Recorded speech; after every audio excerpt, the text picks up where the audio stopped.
सत्य सनातन मंगल मूला। सत्य बोलेंगे तो हमेशा कल्याण करेगा, चाहे भले शुरू में लगे कि मामला बिगड़ गया, लेकिन सच बोला है आपने ना, तो पहले मामला बिगड़ा मिलेगा, लेकिन वो सच में सुधरा हुआ होता है। आप सत्य बोलना तो सीखिए।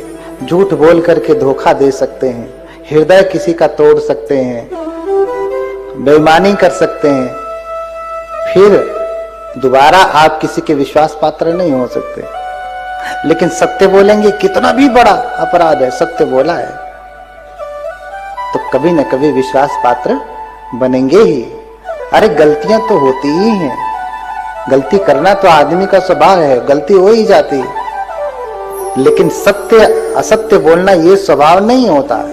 ये तो अपने इंटेंशन के ऊपर होता है। आदमी जैसा चाहे वैसा बोले, तो मधु के समान मीठा हो, विष के समान कड़वा हो। हमेशा सत्य कल्याणकारी होता है। लेकिन ध्यान रखें, सत्य बोलते समय मीठा और कड़वा का बोध न करें कि अच्छा लगेगा कि बुरा लगेगा। अपितु क्या विचार करें? बहुहित हानि लाभ मन लेख। सोचें कि इससे कितने लोगों की हानि हो जाएगी। कोई निर्दोष व्यक्ति है, उसे कई गुंडे दौड़ाते हुए आ रहे हैं और भागते भागते आपके घर में छुप गया। तो आपसे पूछा कि अरे एक आदमी को दौड़ते हुए देखा क्या तूने? तो क्या कहेंगे आप? सत्य बोलेंगे ना? हाँ, हमारे घर में तो है। यहां आपका सत्य झूठा हो जाएगा, झूठे से भी ज्यादा खतरनाक हो जाएगा आपका सत्य, क्योंकि निर्दोष व्यक्ति है, उसे बचाना था, लेकिन आपने मरवा दिया। तो सत्य वतत कटु मीठ न देखे, अनुचित हानि लाभ मन लेकर, कि इस सत्य बोलने से कहीं बहुत सारे लोगों की हानि तो नहीं हो जाएगी। बहुहित हेरी वदय फुरबानी, जिससे बहुतों का हित हो, ऐसा सत्य बोलना चाहिए। नहीं तो मौन रहे लखी बहुहित हानि, जिससे बहुतों का अहित होता है ना, उस सत्य को नहीं बोलना चाहिए। उस सत्य को नहीं बोलना चाहिए, जो आजकल हमारे बनते लोग कर रहे हैं। बहुत सारी बातें हो सकता है सत्य हो, लेकिन इससे हानि बहुतों की हो रही है, नुकसान बहुतों का हो रहा है, बहुतों की श्रद्धा टूटती है इससे। तो वो सत्य नहीं रहा, फिर वो सत्य नहीं रहा, वो झूठ से भी ज्यादा खराब हो गया। तो बुद्ध से तीसरी बार भी पूछ लिया, तो लो भैया तुम नहीं मानोगे तो सुनो। अरे तूने कुकुर की साधना की है, तो इस जन्म में तो तू मनुष्य था, मनुष्य होते हुए तूने कुत्ते की साधना की, कुत्ते की पात्रता प्राप्त की, तो अगला जन्म, अगली वैकेंसी जो खाली होगी ना, तो तू अगली वैकेंसी में कुत्ता ही बनेगा। क्या बनेगा? बोलिए भगवान बुद्ध की।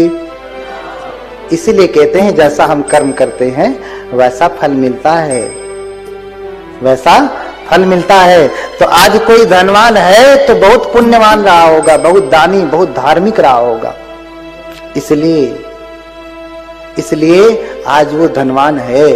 और अगर इस जन्म में वो पुण्य और करता जा रहा है तो जान लेना अगला इंद्रासन ही उसके लिए है। कोई छोटा मोटा पद नहीं, इंद्रासन ही है, इंद्रलोक ही है, जिसे हम शक्र लोक कहते हैं। क्यों? जैसे विशाखा की कथा है ना, ससुर भात खा रहा है, भोजन कर रहा है, बहुत धनवान घर है, श्रेष्ठी है, धन दौलत की कोई कमी नहीं, कितना धन है पता भी नहीं, इतना धन, अभूत धन। लेकिन ससुर भोजन कर रहा है, सोने की थाली में भोजन कर रहा है, सामने एक बनते जाते हैं, विशाखा खड़ी खड़ी पंखा झल रही अपने ससुर को। पहले फैन नहीं था ना, पहले हाथ से लोग पंखे बनाते थे, आज भी बनाते हैं, कहीं कहीं बनाते हैं। तो ऐसे खड़ी होकर के पंखा जल रही थी। पहले राजा महाराजाओं को भी सेवक ऐसे पंखा झलते रहते थे, भैया ऐसा फैन नहीं था, तो 2 सेवक लगे रहते थे पंखा झलने के लिए। बहू विशाखा खड़ी होकर के पंखा जल रही है और सामने से भंते गुजरते हैं और भंते को देख करके ऐसे मुंह करके खा रहे हैं। सामने से भंते गुजर रहे हैं, भंते को देख करके मुंह उधर कर लिया, उधर मुंह करके खाने लगा, पीठ भंते की तरफ कर दिया। अभी मुंह भंते की तरफ था, अभी पीठ भंते की तरफ कर दिया। अरे एक थोड़ा सा भोजन ही तो देना था। इतना धनवान जिसके धन की गणना नहीं, लेकिन थोड़ा सा भोजन, क्योंकि निंगंठ को मानता था, जैन धर्म को मानने वाला था। हाँ, ऐसे कभी कभी कोई बौद्ध धर्म का बहुत कट्टर होगा तो कोई जैनी आ जाएगा तो अरे नहीं देंगे। हाँ, अरे सब जगह हाँ, सच्चंग भड़े निकुज्जेय दज्जापस्मिं पियाचितो एते ही ती ही ठाने ही गच्छे देवान संति के। बुद्ध कह रहे हैं कि सत्य बोलो, क्रोध मत करो किसी के ऊपर, और मांगने पर चाहे कोई भी मांगे। धम्पत की गाथा है, मेरी गाथा नहीं, भगवान बुद्ध की गाथा है, भगवान बुद्ध का वचन है कि सत्य बोलो, क्रोध मत करो, चाहे कोई भी मांगे। रहता है अगर है पास में तो थोड़ा ही दो, लेकिन दो, चाहे कोई भी मांगे। हाँ, बौद्ध मांग रहा है, जैन मांग रहा है, कबीर पंथी रैदासी मांग रहा है, इससे मतलब नहीं, थोड़ा रहते हुए भी दें। एते ही ती ही थाने ही गच्छे देवान संत के। जो ये तीन बातों का पालन करता है ना, बुद्ध कह रहे हैं कि गच्छे देवान संत के, वो तो देवताओं के पास जाता है, देवता होता है, देवता। बोलिए भगवान बुद्ध की। बैटरी लगता है लो हो गई है, चार्जिंग खत्म हो गई क्या? भूख लगी है? हाँ, बोलिए भगवान बुद्ध की। थोड़ा गला खराब है ना, इसलिए। हाँ, ससुर भोजन कर रहा है, अभूत धन का स्वामी है, और भंते को देख करके, भिक्षु को देख करके पीठ उनकी तरफ कर लेता है। और विशाखा बुद्ध के प्रति श्रद्धालु, भंते लोगों के प्रति श्रद्धालु, इसलिए भंते से कहती है, आई बात नहीं करिए, थोड़ी हमारी भी सुन लीजिए। हाँ, बात करते करते इतनी उम्र चली आई, अब थोड़ा सुन लीजिए ना। सुनेंगे? नहीं तो अच्छा नहीं लग रहा तो बंद कर दूं? बोलिए भगवान बुद्ध की। सुजाता देखती है, विशाखा देखती है कि मेरे ससुर ने पीठ कर लिया बंते की तरफ, तो हाथ जोड़ करके कहती है, आतिच्छ बनते मह्यं सासुरो पुराणं खादति। अरे बनते जाइए, दूसरा द्वार देखिए, मेरा ससुर तो बासी खा रहा है, बासी। हाँ, तुरंत गुस्सा हुआ और झनक करके थाली फेंक दिया।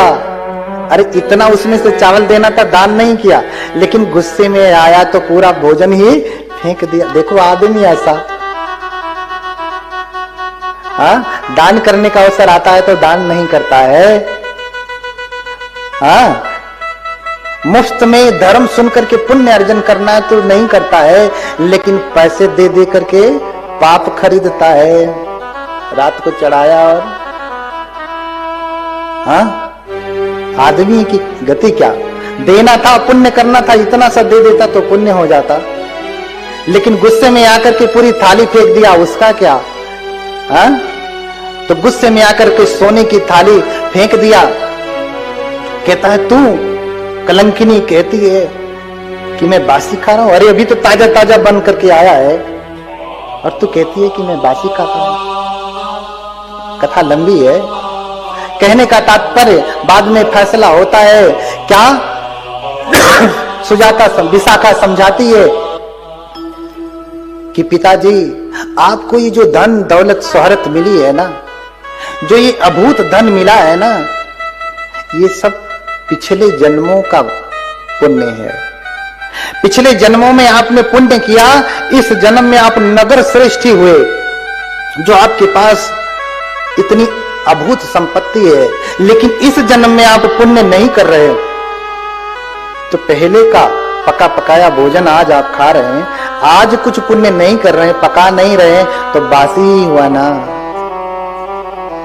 बासी ही हुआ ना। इसलिए बासी आपको मिला है तो उसको हमेशा ताजा करते जाएं।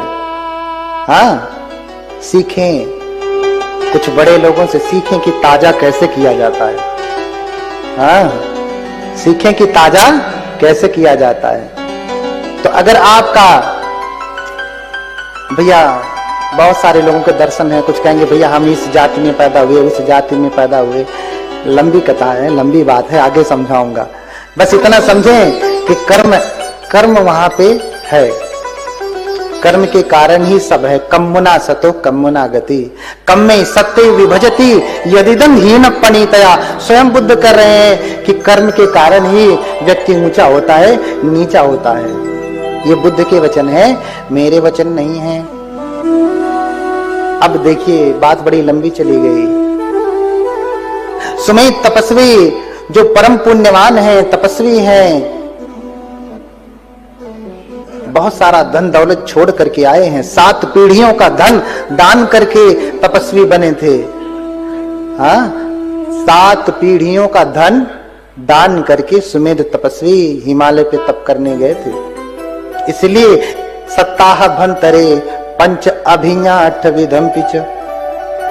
तो व्यक्ति के पास जितना बड़ा त्याग करता है ना, उतनी ही जल्दी उसका फल भी मिलता है। बहुत सारे लोग हैं जीवन भर विपश्यना कर रहे हैं, लेकिन कुछ होता जाता।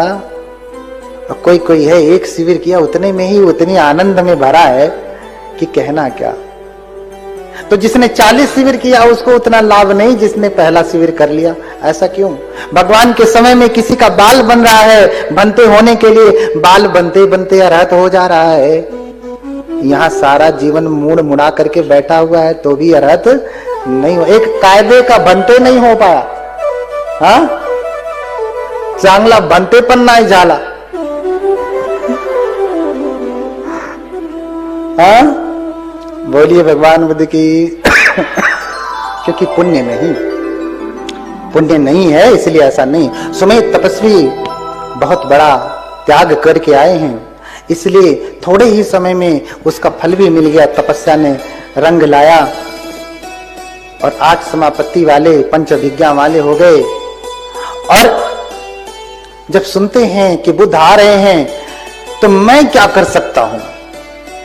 मैंने कहा ना, जब कोई पुण्यवान व्यक्ति होता है, कोई श्रद्धालु व्यक्ति होता है, तो चाहता है कि मैं अब क्या करूं, मैं क्या कर सकता हूं, तो मैं क्या करूं। देखिए, 5 अभिज्ञा और 8 समापत्ति से युक्त व्यक्ति अरहत के जैसा ही होता है। इच्छे च अहम जे हंत्वानंतरणे भवे संघर्ष नवको हुत्वा भविष्यं पुरं वरं। इतना बल होता है। अगर वो चाहे तो इसी लोक में समस्त आवरणों को त्याग करके, समस्त क्लेशों को त्याग करके अरहत हो सकता है। 5 अभिज्ञा और 8 समापत्ति वाला व्यक्ति अगर चाहे तो इसी जन्म में अरहत हो सकता है, इसी क्षण हो सकता है, इतनी क्षमता होती है। ऐसा व्यक्ति कह रहा है कि अरे बुद्ध आ रहे हैं तो मैं क्या करूं, मैं क्या करूं। तो थोड़ा सा रास्ता मुझे भी दे दो, मैं भी रास्ता बनाता हूं।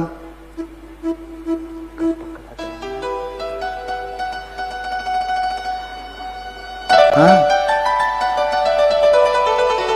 तो सभी लोगों ने उनको कहा ठीक है, अगर आप रास्ता बनाना चाह रहे हैं तो ये इतना सा रास्ता टूटा हुआ है, बाकी सब बन गया, इसे आप बना दें। कहते हैं ठीक है, कहते हैं ठीक है, और फावड़ा थमा देते हैं सभी लोग। सुमेध तपस्वी फावड़ा लेकर के रास्ता बनाने लगते। इतना बड़ा तपस्वी आज भगवान बुद्ध के आगमन में रास्ता बनाने जा रहा। मन में सोच रहे कि अगर मैं चाहूं तो अपने रिद्धि बल से, योग बल से यूं करूं और रास्ता बन जाएगा। हाँ? अगर मैं चाहूं अपने योग बल से यूं चुटकी में रास्ता बना सकता हूं। लेकिन फिर सोचते हैं कि जिनके लिए मैं रास्ता बनाऊंगा, क्या वो मुझसे कम योग बल वाले हैं क्या?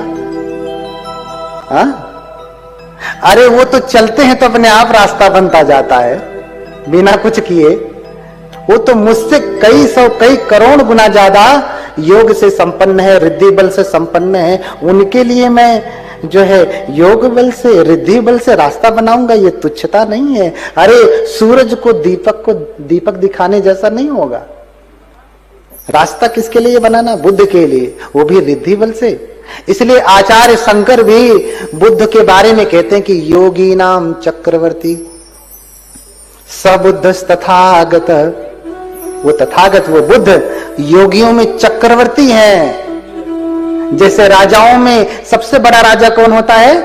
चक्रवर्ती होता है। वैसे ही बुद्ध योगियों में सबसे बड़े योगी हैं, चक्रवर्ती की तरह से। कौन? योगी नाम चक्रवर्ती। तो उन भगवान के लिए मैं योग से रास्ता बनाऊंगा। हाँ, इसलिए फावड़ा पकड़ लेते हैं, नहीं नहीं नहीं, मैं अपने हाथ से बनाऊंगा।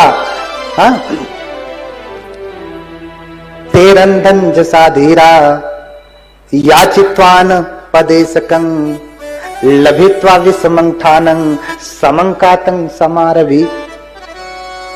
इसलिए फावड़ा हाथ में लेते हैं कि ना ना ना जादू से बनाना है, ना शक्ति से बनाना है, अब तो मुझे अपने हाथ से श्रम करके ही बनाना है। अब सोचिए, कोई व्यक्ति तप करके आया हो, सप्ताह भर एक ही जगह बैठा हो, उसका शरीर तो पहले ही अकड़ जाएगा। दूसरी बात, वो ऐसे घर से थे, ऐसे धनवान घर से जहां कभी फावड़ा उन्हें छूने की नौबत नहीं आई। सहस्त्र बैलों की खेती थी, 1000 बैलों की खेती उस समय। हाँ, तो सोचिए, राजा थे, राजा पुत्र ऐसे समझिए।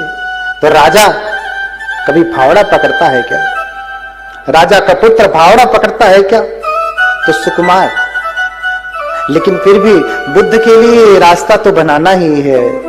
हाँ, क्योंकि बुद्ध के लिए मेरा जीवन भी कम है, इसलिए फावड़ा पकड़ लेते हैं और रास्ता बनाने लगते हैं। रास्ता बनाने लगते हैं। उधर भगवान बुद्ध अपने 100,000 भिक्षुओं के साथ आते हैं। कभी 100,000 भिक्षुओं का संघ देखा है आपने? देखा है? सोचिए ना, जब 100,000 भिक्षु कहीं एकत्र हो जाएं तो वो छटा कैसी होगी, देखना हो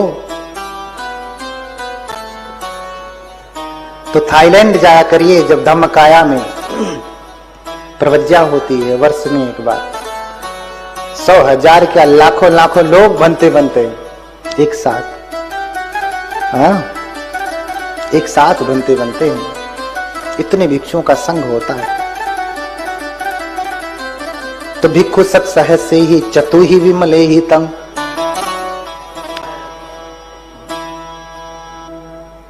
तो 100,000 भिक्षु हैं, उनमें भी 4 प्रकार से विमल भिक्षु हैं। 4 प्रकार से विमल क्यों कहा? चतु ही विमले ही तंग। 4 प्रकार से पावन हैं, पवित्र हैं, निष्कलंक हैं। क्यों कहा?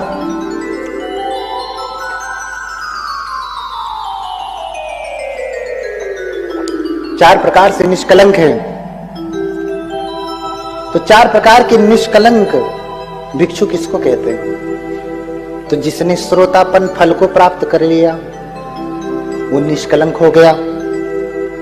जिसने सक्यदागामी फल को प्राप्त कर लिया वो निष्कलंक हो गया।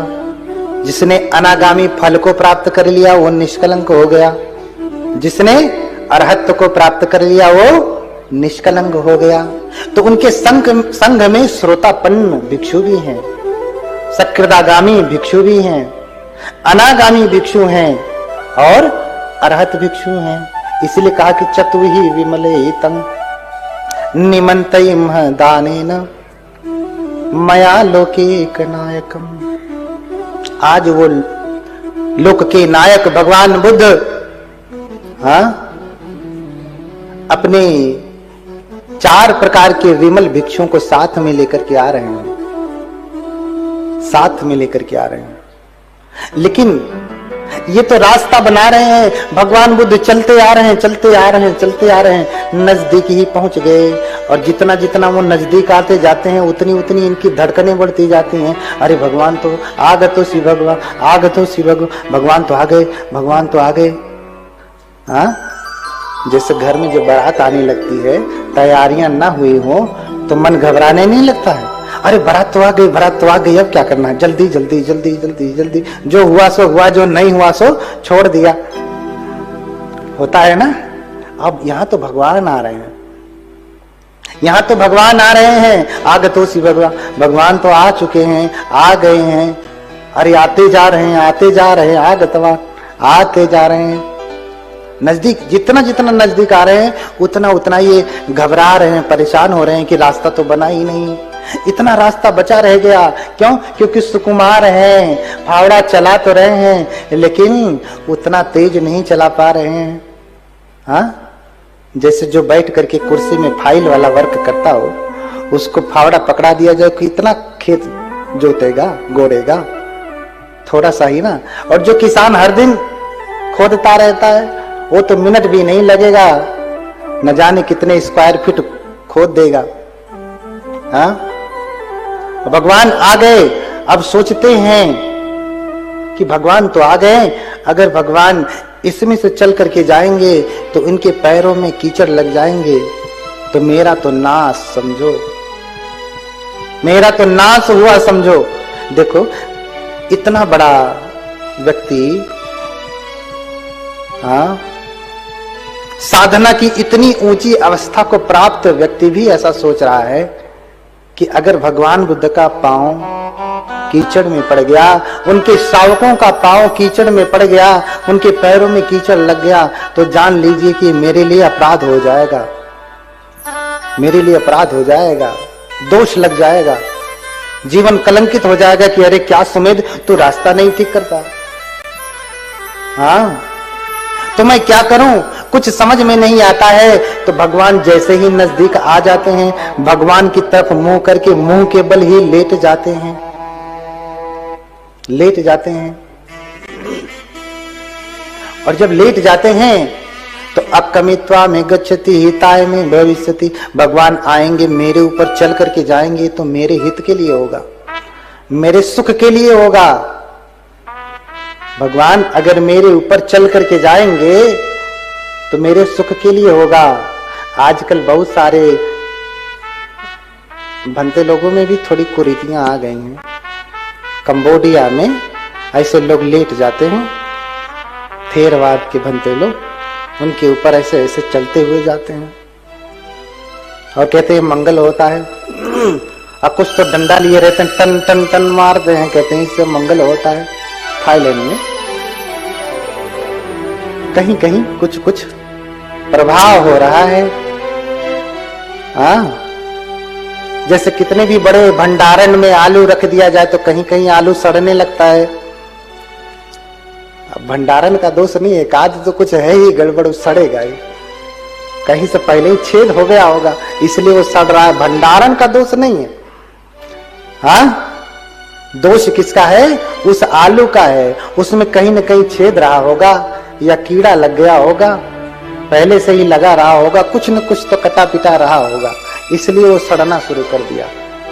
दोष भगवान की शिक्षा का नहीं है कि भगवान बुद्ध का धर्म गड़बड़ है, दोष तो उस व्यक्ति का है, उसमें पहले से ही छेद है, पहले से ही कलंक है, इसलिए सड़ने लगता है।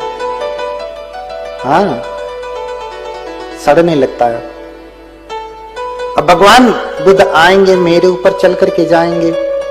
अकमित्वा में गच्छति हिताय में भविष्यति, मेरे ऊपर से चल करके जाएंगे तो मेरे हित के लिए होगा, सुख के लिए होगा। लेकिन भगवान बुद्ध जैसे ही जात ही ताही तितय अवलोकी, अरु आए समीप रहे पदरों की।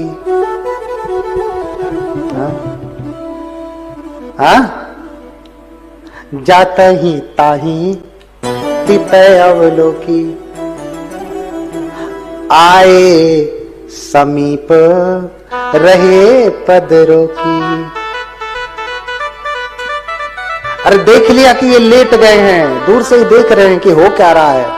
अब पास ही आ रहे हैं तो सामने क्या हो रहा है दिखेगा नहीं। देख रहे हैं कि अभी तो फावड़ा चला रहे थे, अब आप फावड़ा फेंक करके लेट गए हैं। और भगवान भी पास आते हैं, आए समीप रहे पदरों की। वहीं रुक गए, पांव को रोक लिया। भगवान कारुणिक होते हैं। भगवान किसी के ऊपर चलते नहीं हैं, किसी को कुचल करके मंगल नहीं करते हैं। अरे भगवान में इतनी क्षमता है ना। संदर्शने ने वही तथागता नाम प्रभापदेशेन शरीर लगने। उन तथागत का अगर दर्शन भी मात्र हो जाए ना, उनकी प्रभा से सारा जीवन सुधर जाता है। बोलिए भगवान बुद्ध की। कुचलने की नौबत नहीं आती। भगवान कभी किसी को कुचलते नहीं हैं। संदर्शने ने वही तथागता नाम प्रभापदेशेन शरीर लगने। भगवान आकर के रुक जाते हैं और फिर उन्हीं से पूछने लगते हैं कि अरे क्यों लेटे हो, क्यों लेटे हो। तो भगवान भगवता जानता पश्यता पुच्छति। आप जब भी त्रिपिटक पढ़ेंगे तो भगवान जानते हैं सब कुछ, देखते हैं सब कुछ, फिर भी पूछते हैं। जैसे जज के पास तमाम सबूत और गवाह को मद्देनजर रख लिया, फिर भी पूछता है भैया आप कुछ कहेंगे अपनी सफाई में। अरे जब भगवान अवसर देते हैं तो जज क्यों नहीं देगा। तो आए समीप रहे पदरों की। भगवान पूछते हैं, रुक जाते हैं और पूछते हैं कि क्यों लेटे हो, क्या इच्छा लेकर के लेटे हो, क्या कामना लेकर के लेटे हो। तो भगवान जब ऐसा पूछते हैं तो सुमेध सोचते हैं कि भगवान मुझसे मेरा मनोरथ पूछ रहे हैं। अरे जिनकी मैं कामना करता था कि बुद्ध का कितना तेज है, आज उन भगवान का मुझे दर्शन हो गया। बुद्ध का दर्शन तो बड़ा दुर्लभ है। अहो अहो बुद्धम अनंत तेजसम, अहो अहो बुद्धम अनंत तेजसम,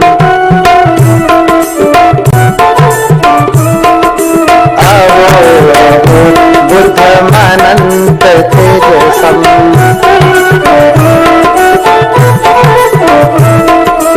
अहो अहो सागर मेरो गुलमन, अहो अहो सागर मेरो गुलमन, अहो अहो सागर मेरो गुलमन, अहो अहो सागर मेरो गुलमन, अहो अहो महाकारुणिक तथागत,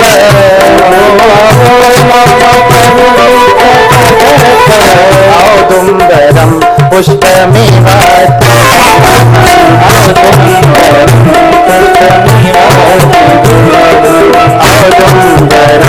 पुष्पमेवाति दुर्लभम, औदुम्बरम पुष्पमेवाति। बोलिए भगवान बुद्ध की करुणा। अहो अहो बुद्धम अनंत तेजसम। अरे कितना तेज है भगवान बुद्ध में। अहो अहो अहो सागर में रुगुलमम। समस्त सागर भी मिल जाए तो भी इतना तेज पैदा नहीं कर सकते।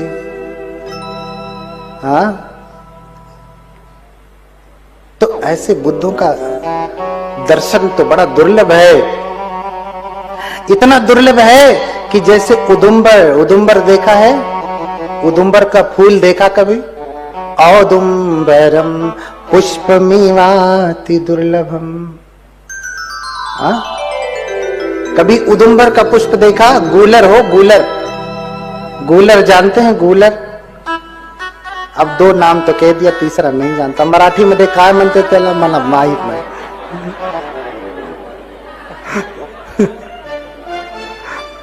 बोलिए भगवान बुद्ध की।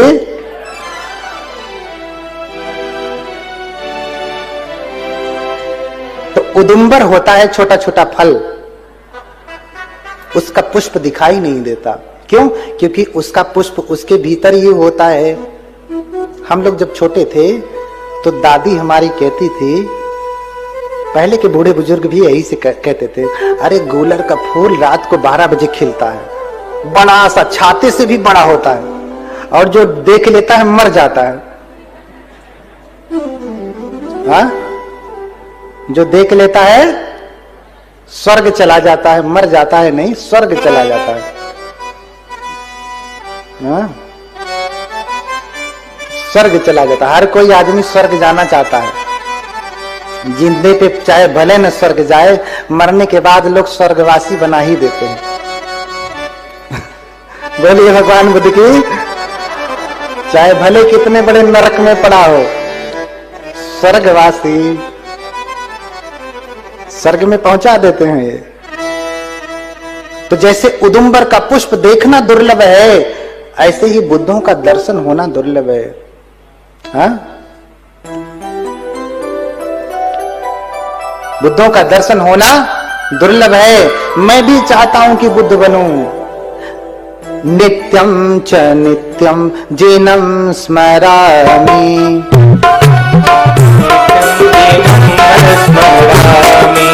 नित्यं च नित्यं देखिए नित्यं च हाँ क्या कहते हैं? नित्यं च नित्यं जीनं स्मरामि। आप कभी चाहते हैं कि बुद्ध का दर्शन होवे? जब चाहेंगे नहीं तो होगा कैसे? हाँ? चाहेंगे नहीं तो होगा कैसे? नित्यं च नित्यं जीनं स्मरामि,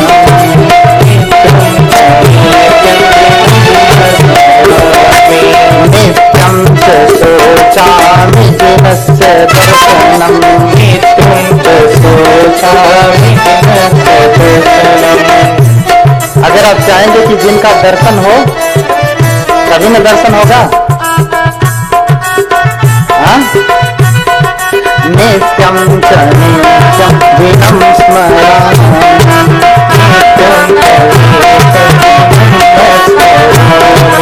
नित्यं च शोचामि जिनस्य दर्शनं, नित्यं च शोचामि जिनस्य दर्शनं।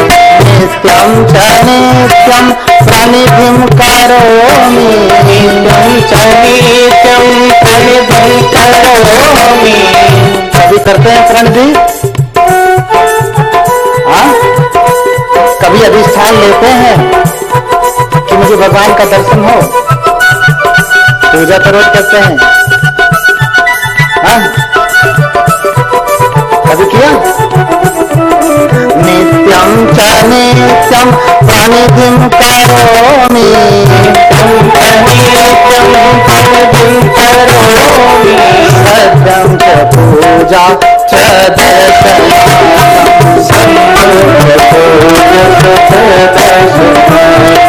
संबुद्ध पूजा च दर्शनार्थं।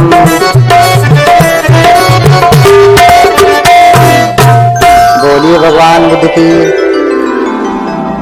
हाँ? तो कभी जब कामना अरे जब कभी सोचा ही नहीं कि डॉक्टर बनेंगे तो बनेंगे, नहीं न बनेंगे। कभी सोचा ही नहीं कि सारनाथ का दर्शन हो तो होगा, चाहे भले सारनाथ पड़ा रहे जहां है। आपने सोचा नहीं तो सारनाथ का भी दर्शन नहीं होने वाला है। और जिनका तो दर्शन इतना दुर्लभ है, जिसके लिए कितने अभिनिहार करने पड़ते हैं, और अगर अभिनिहार नहीं किया तो दर्शन होते नहीं है।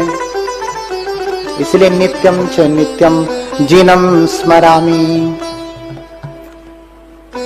हर दिन मैं उन जिन का, भगवान का स्मरण करता हूं, उन्हें याद करता हूं। नित्यम च सोचामि जिनस्य दर्शनम, हर दिन मैं प्रार्थना करता हूं कि उनका दर्शन होवे, सोचता हूं कि भगवान का मुझे दर्शन होवे। नित्यम च नित्यम प्रणिधिम करोमि, और हर दिन प्रार्थना करता हूं, अधिष्ठान लेता हूं, कामना करता हूं कि उनका दर्शन हो जाए। और हर दिन इसलिए पूजा करता हूं, संबुद्ध पूजा च दर्शनार्थम। क्यों? क्योंकि वो बुद्ध अगर मिल जाए, दर्शन हो जाए, तो उनकी पूजा कर सकूं, उनका दर्शन कर सकूं साक्षात। क्योंकि बुद्ध के दर्शन का जो पुण्य है वो किसी और के दर्शन का पुण्य नहीं हो सकता। इसलिए बुद्ध के दर्शन के लिए इतने बड़े तपस्वी लालायित हैं कि इतना बड़ा तेज है भगवान का, जिनका उत्पन्न होना उदुम्बर पुष्प की भांति दुर्लभ है, उनका मैं हर दिन स्मरण करता हूं, उन्हें हर दिन याद करता हूं, उनके लिए हर दिन प्रार्थना करता हूं कि वो भगवान आ जाए, दर्शन दे दे तो उनकी पूजा कर सकूं। ऐसे हैं सुमेर। बोलिए भगवान बुद्ध की। आप बोल नहीं रहे, हम भी नहीं बोलेंगे। हाँ, बोलिए भगवान बुद्ध की। हाँ, अरे बुद्ध का, अच्छा मैं बार बार करुणा क्यों करा रहा हूं?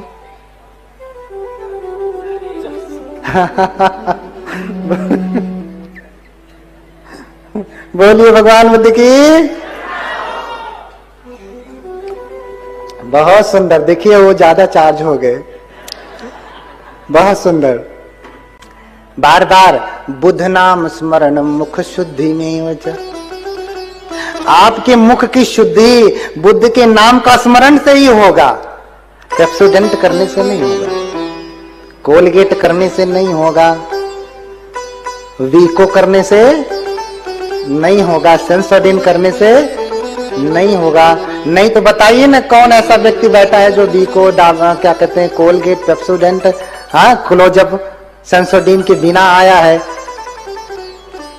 लेकिन इन्हीं लोगों में बैठे हुए लोगों का मुख बहुतों का भी कभी गाली बक देते होंगे, कभी उल्टा पुल्टा बोल देते होंगे, कभी गुस्सा कर देते होंगे, कभी ऊंचा बोल देते हैं, कभी नीचा बोल देते हैं, कभी बढ़ा के बोल देते हैं, कभी घटा के बोल देते हैं। इससे मुख की शुद्धि नहीं होती, उससे दांत साफ होता है, वाणी साफ नहीं होती। वाणी को साफ करना है, शुद्ध करना है, पावन करना है, तो कौन सा टूथपेस्ट करेंगे बताइए? हाँ, तो बुद्ध का नाम लेना पड़ेगा, और बुद्ध का नाम ही तो सहारा बनेगा। कबीर दास भी कहते हैं कि अंत की बेरियां नाव सहाय। अंत में कौन आपका सहारा बनेगा?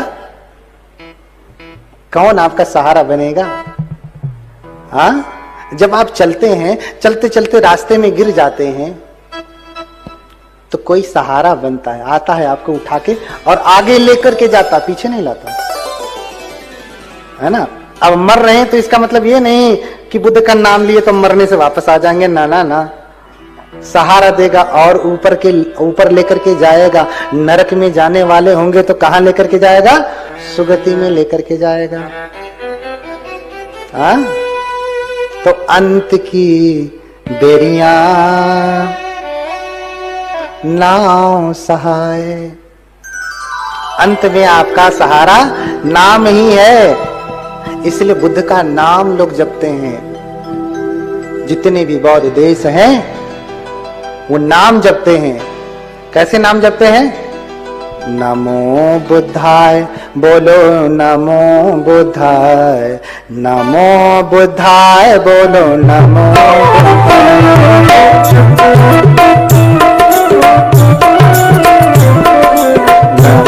बुद्धाय, बोलो नमो बुद्धाय। जप लीजिए, जप लीजिए, मुख की शुद्धि हो जाए।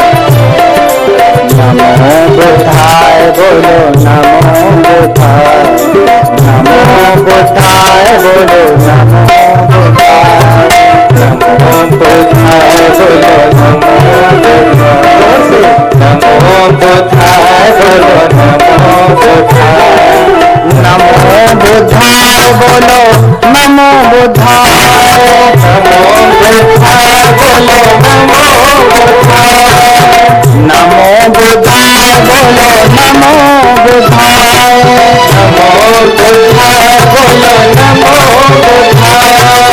नमो बुद्धाय, बोलो नमो बुद्धाय। नमो बुद्धाय बोलो नमो बुद्धाय, नमो बुद्धाय, बोलो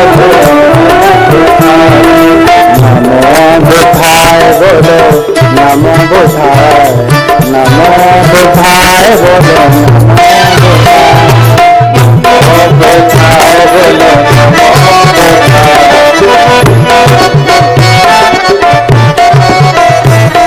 एक जाइए जरा। नमो बुद्धाय, बोलो। आप अपना जोर से नहीं बोल रहे, हमको सुनाई नहीं दे रहा। हाँ, नमो बुद्धाय बोलो नमो बुद्धाय। इधर शांत है सब लोग। ये लोग धीरे बोलते हैं, ये लोग शुद्धि नहीं चाहते हैं।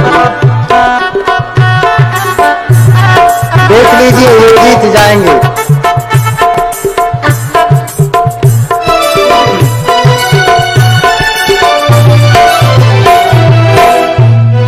हाँ, अगर मुख की शुद्धि चाहते हैं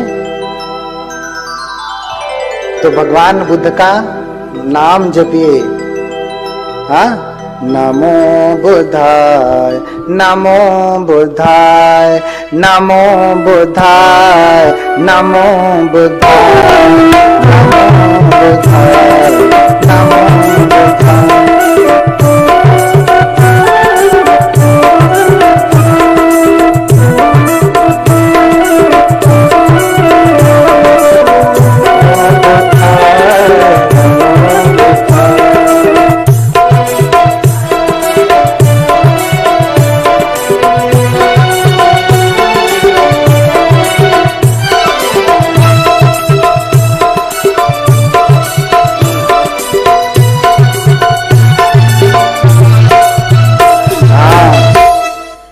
बहुत अच्छा, बोलिए भगवान बुद्ध की।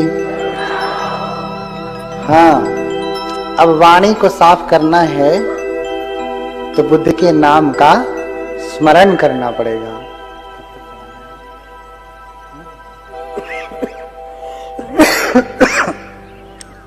थोड़ी देर आओ, आधे घंटे बैठ जाएंगे, 1 घंटे 2 घंटे 3 घंटे। देखो हम तो वैसे बैठे हैं ना, हमारा कुछ हिला है। आप तो आराम से सोफे पे बैठे हैं, इसलिए हमने विजय जी से कहा था कि थोड़ा हम तप कर रहे हैं तो हमारा तप आपको भी प्राप्त हो। सामने गद्दा लगवाइए ताकि ये कथा भी सुने, तप भी होवे। अरे भगवान तो 6 वर्षों तक बैठे तप किए, आप 3 दिन 3-3 घंटा नहीं बैठ सकते। हाँ, नहीं बैठ सकते तो बताइए बुद्धत्व कैसे प्राप्त होगा? सिर्फ सोचने से नहीं होगा ना। हाँ, सोचने से नहीं होगा।